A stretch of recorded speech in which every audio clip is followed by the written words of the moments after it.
Welcome back, Calum listeners. This is Methodical Millions, where you can better your future and better yourself. Cal, let's welcome another awesome guest today. Everyone listening, say hi to Phil Rivers. Phil, how's it going? And what gets you excited about life? My family, and I guess making money, but through the lens of helping other people make more money than they pay me to make it.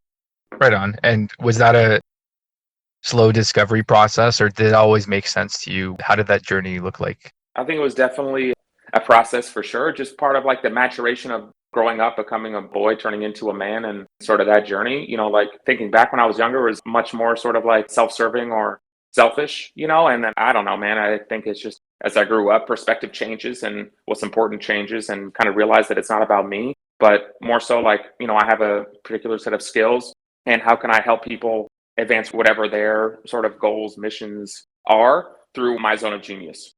Brilliant way to look at it, Phil. And working in automotive, I said this before in our previous episodes, is that to me, I always wanted to make sure that when I was in sales, to give the customer the best service they can, being the most knowledgeable I can be. And it actually made me stand out compared to others, but that was more for me to feel more fulfilled for those customers, that I really gave them what they wanted, right? So the satisfaction behind that was more than the monetary aspect of it, although that does come as a secondary advantage that comes after it. If you're good at what you do, the money kind of comes in after that. So how did it start with you in the sense of what field did you get into, and when did you realize that in your field of expertise? Good question. So I've been in e-com since 2008. And at the time, there was none of the cool stuff we have now. So I designed these t-shirts that coincided with the releases of Nikes, and I sold them in message boards.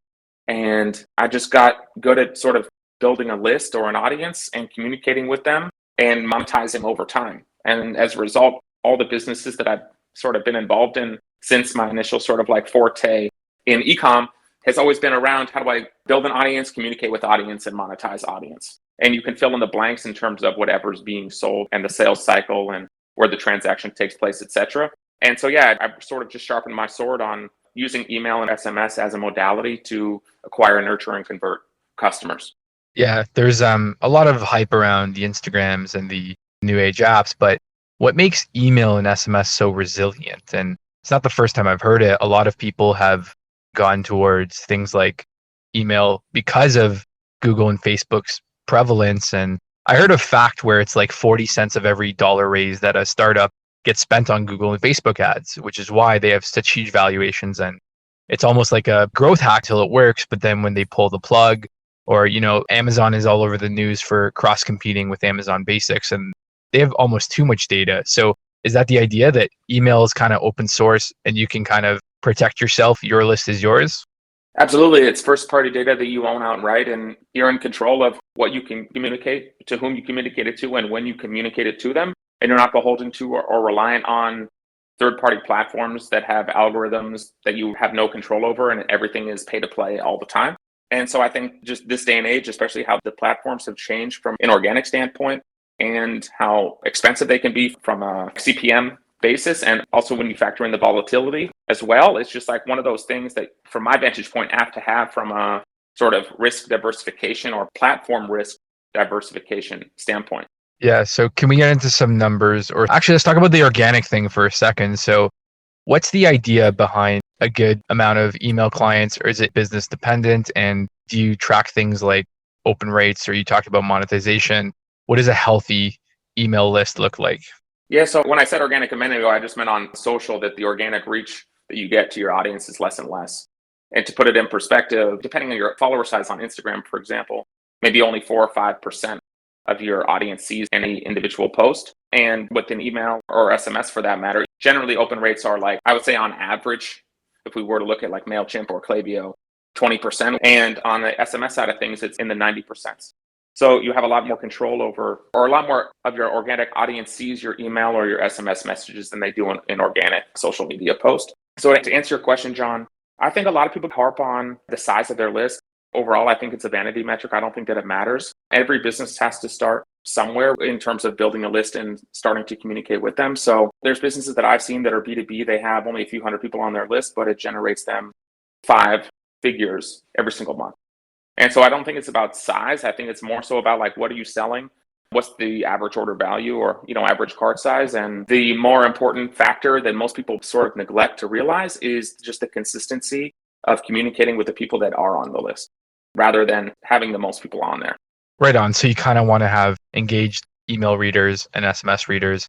And I guess people call it churn. You want to make sure they're not unsubscribing. And you made a good point at the beginning, which is you want to help people make money more than you're making. So you're almost in between. They can be the giants that stand on your shoulders, I suppose. But I guess it's a win-win, right? Because if you're a true value add, you're not trying to capture 100% of the value along the chain. You're kind of wanting to be useful, make your piece and grow. And, I always talk about adding value to the world. So what do you think about value, and how do you get someone who's fresh and says, Phil sounds really smart and inspiring. I'm going to start this kind of email business. And do you have to have a passion for a product? Do you have to be experienced? What's your take on that? Or can you learn the game as you go? I think you can learn the game as you go. For me in particular, I don't know, I just sort of like fell into email and just was like one of those things I was good at it. I didn't necessarily have like a passion for it and was drawn to it. It's just sort of like, I don't want to say fell on my lap, but I just started to do it. And then one thing led to another. And that's not to say I didn't try other things. I tried Facebook ads, I tried web design, I tried paid search and stuff. And, like me doing those things, it was always like pulling teeth. I didn't enjoy it. I wasn't like really interested to learn. So I guess I always gravitated back towards doing email and SMS marketing, either for myself or companies I consulted with. But no, I don't think you have to have the passion or like the underlying knowledge base necessarily. Like at one point, I didn't know shit. I just figured it out. I always find it takes a unique personality to push yourself to be better. And you seem to hit all those in stride. So do you have any advice for people who are trying to figure it out early and say, I'm going to try this email thing, but where do they even start? So are you consulting to grow people's email lists for their own businesses? Like, would you grow a list for a car dealership or maybe like a retail store? Or is it all B2B, like you said? Where does your value add come in? How could someone try and do the same? Yeah, so my business specifically, we do like email managed services. Essentially, we're the agency for businesses, or we have a consultative side of the business where they have a team internally and we sort of like coach them up, for lack of a better term. And so in terms of the businesses that we work with generally, because I come from the e-com world, a lot of our clients are inherently e-com just because I speak the language very well and I know what levers to pull to help people get results quickly. But that said, we've worked with companies across categories, B2B. Like the most boring thing we've ever sold via email is cloud hosting solutions for law firms. And our client was someone that set up these cloud hosting solutions for these firms. I think at the end of the day, John, any business has an audience of people that they're selling to, right? And every business wants more new business. And if we take a step back and think about like how humans buy, very seldom do people see an ad or see something and convert immediately. By and large, there's like a customer life cycle or a buying cycle that people have to go through, even subconsciously, to gather the data points that they need to make a decision to buy for any product or service or company or what have you.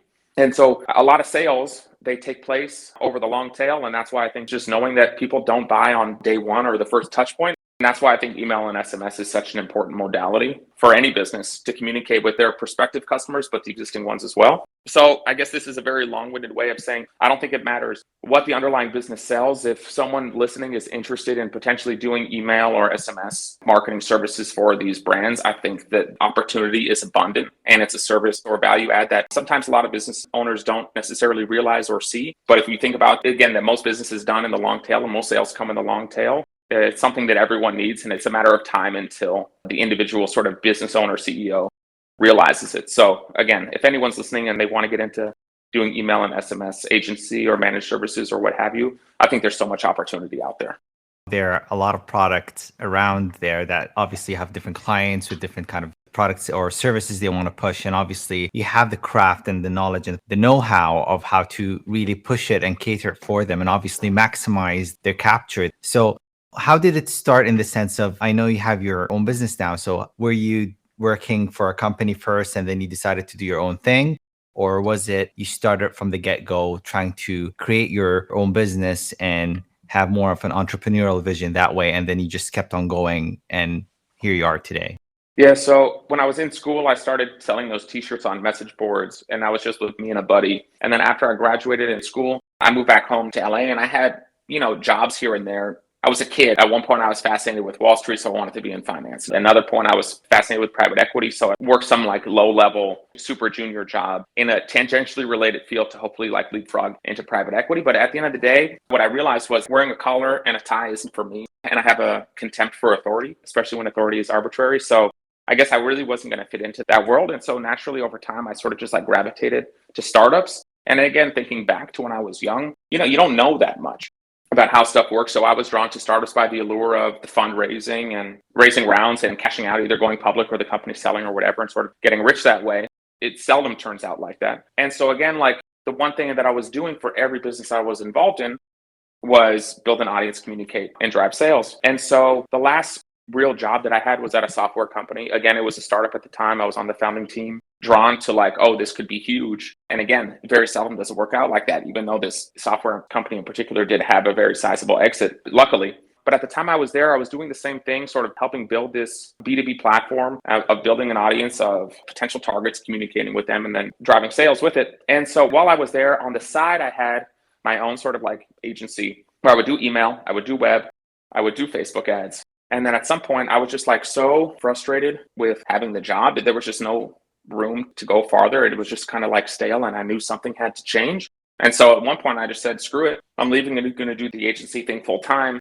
And I sort of, I'll say, spun my wheels a little bit for a while, doing a bunch of different services, not really having a clear direction or a clear value proposition, which made it really difficult to sell in retrospect. So then ultimately what I did was I cut everything that I didn't like or know that well, pretty much Facebook ads or web, and leaned all the way into email. And when I did that, that's when things really started to take off. The rest is sort of history now. That just singular focus and saying no to a lot of things at that point just changed everything. Yeah, right on. And you're probably the king of ecom because you really are big social media apps. I know Google was around for a while. I was probably coming out of high school, maybe getting to university at the time. Facebook was just growing. So like Facebook advertising took 5-7 years to mature before they turned on the monetization themselves. So you really are a ground up kind of guy. Myself, even, I never considered email as like a good sales tool because I was, I guess, still young in my career, but it makes a lot of sense. It's just so direct. Is there a secret to keeping people engaged? You had talked about repetitive contact. So you had mentioned MailChimp, for example. I heard they do things like, I guess they're called drip campaigns. So is there a methodology you'd recommend to a business trying to, let's say, do it in-house or just get started? Someone wants to learn how to do it on their own. To answer your question, John, I think the most important thing at a fundamental level is just being consistent. Like that's the Achilles heel that sets a really low ceiling, and people being able to sort of realize like how lucrative email and SMS can be for them. And from a psychological standpoint, because I've been doing this for so long and have pitched a lot of people and sold a lot of people, I think there's a lot of limiting beliefs that people have, and it keeps them from just being consistent at a very simple level. Like, oh, I don't know how to write, or I don't know how to do the design, or this design isn't good, or whatever it may be, right? Or it's not important, I'm not going to get results, etc. And at the end of the day, I think that for anyone listening, let's assume that they have a business and maybe they know they should be doing email or they have some emails. At the end of the day, really just like sending something that has perceived value to whomever you're sending it to, at the end of the day is the only prerequisite you need to send a message to someone. I don't advocate for carpet bombing your audience. I don't advocating just for sending them sales messaging all the time. But if you think about it from the perspective of like, this person is a prospective or existing customer, I'm going to treat them with empathy and respect. And that is the first thing that you sort of think about when you're putting pen to paper about what you want to put in front of them or what offer, angle, or positioning you want to share. If you lead with that and you put some good stuff out into the universe consistently, you'll reap the rewards. And I've seen it happen enough times. So yeah, man, I just think that at a fundamental level, put the limiting beliefs on the shelf. No one can talk about your product, your business better than you can.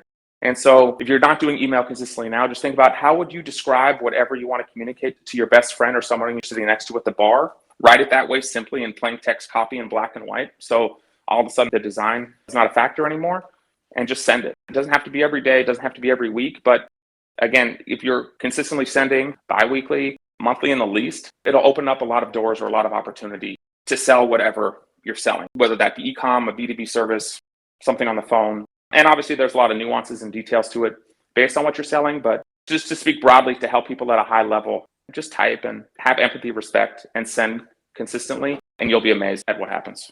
Yeah, there's actually a huge movement now in the self-help mentorship Twitter space. A lot of people doing things like Gumroad and getting out there. And there's a move to individualized brands and people will talk their talk. And I've subscribed to a lot of lists myself just to kind of see what it's all about. And there's a lot of good ones and they will actually not be pitching all the time. They might see the odd Twitter thing like, hey, you can get my course if you like this thread. It's pretty common. But yeah, so I mean, I will see newsletters about all sorts of cool stuff. So it could be crypto news or it could be about how to improve yourself. And it does seem effective because if you're clicking subscribe, you have a latent want to get better at something. So I think there's a need for it. And, you know, you touched upon it just a second ago, which is how much you give to the universe, you get back. And can we talk about that? Because I'm into philosophy and stuff. And I think a lot of doing well in life and having a calm and sound mind comes from knowing who you are, being okay with it. And number two, wanting to do better in a good way. And what's up with that? Why is that so true? I don't know why it's so true, to be honest, dude. I don't know. I think it comes with sort of maturity and growing up. Again, like I mentioned before, when I was younger, I didn't look at the world this way. So I don't know. Even now, there's adults that I do business with, and they approach things from a very like sort of selfish standpoint. Personally, I don't really enjoy doing business with them. But if I look at the people that I emulate or people that are ahead of me from a success standpoint in business, virtually all of them operate this way, from being selfless and leading with service first and the customer or the client and the experience and putting that first because they have the sort of, I don't know if track record is the right word, but they have the sort of foresight to know, and they've been around long enough to know that you operate this way. People are going to buy from you again and again, and new people will consistently be attracted to you. There's this quote that Pitbull said, I'm going to butcher it, but in short, he said something about like, if you chase money, money runs. And if you make money, there will always be money or something like that. I'm butchering the second half of it. And so I've realized that like, I think the book of Mice and Men is a good sort of parallel for business. You know, how Lenny, he doesn't know his strength and he ultimately kills the bunny. And I think that in business or anything for that matter, if you try and hold on too tight, you ultimately kill the thing that you're trying to love or help survive. And so I kind of approach it like that now too, where it's just like, I obviously want certain outcomes, but I can always only control so much. And I don't want to be so all over it that I kill it before I can have it. You know what I mean? Yeah, totally. There's something about trying too hard because it comes across as too, you know, I'm in sales and the first thing I tell reps is to not sell at people. You have to kind of listen and advise and, you know, you have those qualities because you know what value you can give to the world because you're the expert at it. You can find the people who need to work with you and you can pitch them. And it's not the end of the world if they say no, or I'm sure if you know if they're not a good fit, you're not going to push it. And there's such an abundance of people in this world. And how many businesses, like you said, the most boring business. It's funny, I did the same thing when I talked to a client of mine who mentioned cloud services as well. It's just such a hidden business that probably makes billions of dollars and it's a necessity. So there's so much movement around in the world with companies and people that if you just try and open your mind and try and reach out to, I think there's connections to be made. So that's awesome. What's on the agenda in the next 6-12 months? Do you have any big projects you're working on? What are you kind of trying to grow in that space? Well, right now we're in Q4 and, you know, I come from the e-com world and a lot of our clients are e-com. So right now things are busy because, you know, we're actively bringing on new clients, but also the clients that we currently have, helping them get sort of strategized and ramped up to capitalize on Black Friday, Cyber Monday, and holiday. So to be honest, John, I'm not even thinking about anything past Christmas at this point. It's just like I have to put my horse blinders on. Like there's business stuff that I'm like chomping at the bit to sink my teeth into. But I've like committed to myself that nothing else matters while we're in this sort of like Black Friday, Cyber Monday, holiday, 60-day window, if that makes sense. That's one thing I've had to practice a lot is like when to say no to things or when to say not yet, because it's easy to get distracted when things are sort of out of sequence. Yeah, makes absolute sense as well to me. And there's a tweet that you've posted just a few days ago I came across, and I wanted to mention this in the episode. So you said, building a business is cool and all, but have you ever built a business that doesn't need you to operate? Which I absolutely love because it's something we preach a lot here. If you don't mind maybe sharing a bit of that from your perspective. Yeah, man. So, you know, admittedly, I'm not as backed out of my business as I want to be, but I'm a lot further removed from it today than I was 12 months ago. That's a huge win, a huge milestone or accomplishment that I'm happy about and proud of. But at the end of the day, I think that like, you know, when I first started this agency, it was just me. I was doing all the marketing, all the selling, all the fulfilling, which was great and all. At the time, my mindset was, because I just left a job where I was an employee, and I always said that I don't want the responsibility of a team. I don't want the red tape as you get bigger. I don't want the overhead, all those things. And then I realized when I was doing all the marketing, all the selling, all the fulfilling, that it's really hard to do everything. And essentially all that I did was create a job for myself. But it was higher pressure because the buck started and stopped with me across the board. And then so having that sort of like self-realization is when I started to bring people on to help me with the fulfillment. So I could sort of train them how I like things done and how I historically would manufacture results so that I could focus on the marketing and the selling.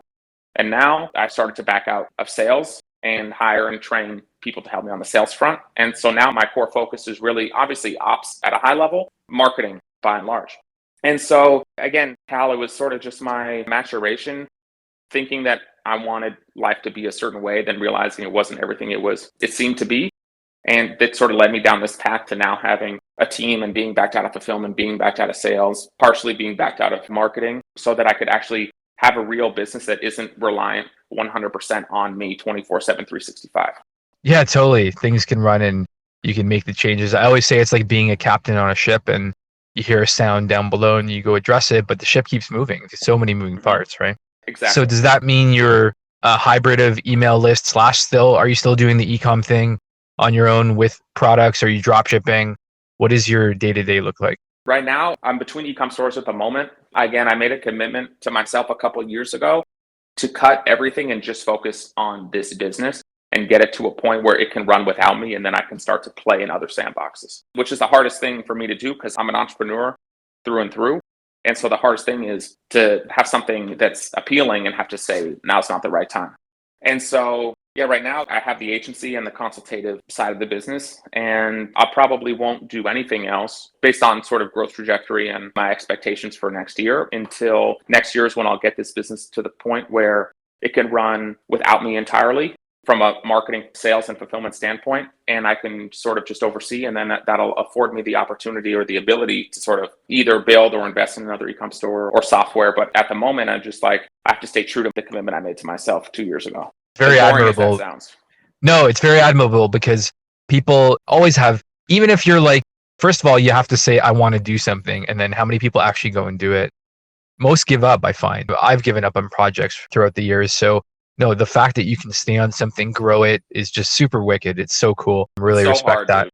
I know. And that's the fun of it. That's why we love having people on the show, because we get to learn about the mentality, the mindset, the drive, and the little tips and tricks. Like you said, it takes years to mature at something, but you can come on the show and rattle off some cool ideas or talk about some, whether it's mantras or process or things that help you. And someone listening is going to get something out of it. We get something out of it all the time. So really, really awesome. So what's your structure like now? You want to eventually have it running on its own. Do you have a bunch of employees? What does that look like? Right now, we're a team of 8. It's sort of like been kept intentionally small by design, just because less spinning plates, less things to manage. But I know that in the next 12 months, it'll probably increase by 2 to 3x. I guess right now I'm sort of just enjoying the size that we are, knowing what's on the horizon. But yeah, man, it's been a journey for me. One of the biggest changes or differences for me, especially over the course of this last year, I've really had to lean into, I'm essentially like recruiting and selling why someone should be a part of our team all the time. As opposed to before, it was just like, it would be easy to find people to help out here and there, like bring people on as needed. So I guess I have a lot more, like my time horizon or my vision goes out longer. And so, yeah, right now my marketing is sort of twofold. 1, marketing business to get clients, but then 2, marketing the business to attract the best level talent possible that I can, which is hard. It's new for me. Yeah, but you've got that, as you said, the entrepreneurial thing is to learn and grow. It's almost part of the fun. As hard as it is, it's like a necessary duty. There's that mentality that there's no other option. You're going to make it. You're going to do great things. So I think one other piece of it, John, sorry to cut you off, man, just real quick. I think one piece is just like being comfortable, being uncomfortable. Because like me putting myself out there and trying to like market the business, even attracting potential hires, it's so new for me. It's uncomfortable. The easy thing to do, what most people would do, is just like avoid it and either stay small or eventually close up shop because the business, quote unquote, or the processes in the business are broken. So that's like, again, going back to my commitment to myself, not to get distracted by stuff and just stay focused. The other is just like be comfortable being uncomfortable, because that's the only way growth is going to come. Yeah. And how do you know when you're in the thick of it that you're going in the right direction? Because being uncomfortable sucks for a lot of people, right? It's the worst, So, dude. It's so the worst. how do you tread water and say, I'm doing the right thing? What do you look for? How do you know you hit a small success to keep going? I think I just look at like what's the desired outcome of said thing and getting after it a little bit, dipping my toe in the water and then kind of just being mindful of the results along the way and be like, is this trending in the right direction or not? And if not, taking a step back to then take 2 steps forward later. It's not like it works out every time. Seldom does it work out on the first swing. So it's just like accepting that this probably won't work, but I'm going to try because I'm going to learn. And then I'll go back to the drawing board once I have a little bit more data or information. Right on.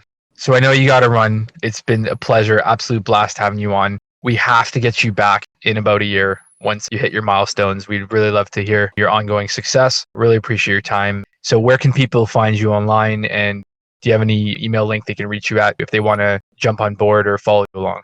Absolutely, man. October 2022, we're going to make this happen. Talk about the growth. In terms of finding me online, my Twitter, Phil Rivers, at the Phil Rivers on Twitter. And if they're interested in what we do, just check out our site. It's GoTetra, GOTETRA.co. There's no M, gotetra.co. Check us out. And if you have any questions, shoot me a line either on Twitter or on the site, and we'll connect. Awesome. Thank you once again. You're the man. Thanks a lot, gentlemen. Thanks, Phil. So with that said, let's wrap up today's episode. Thank you for listening to another episode of Methodical Millions, where you can better your future and better yourself. Thanks, everyone.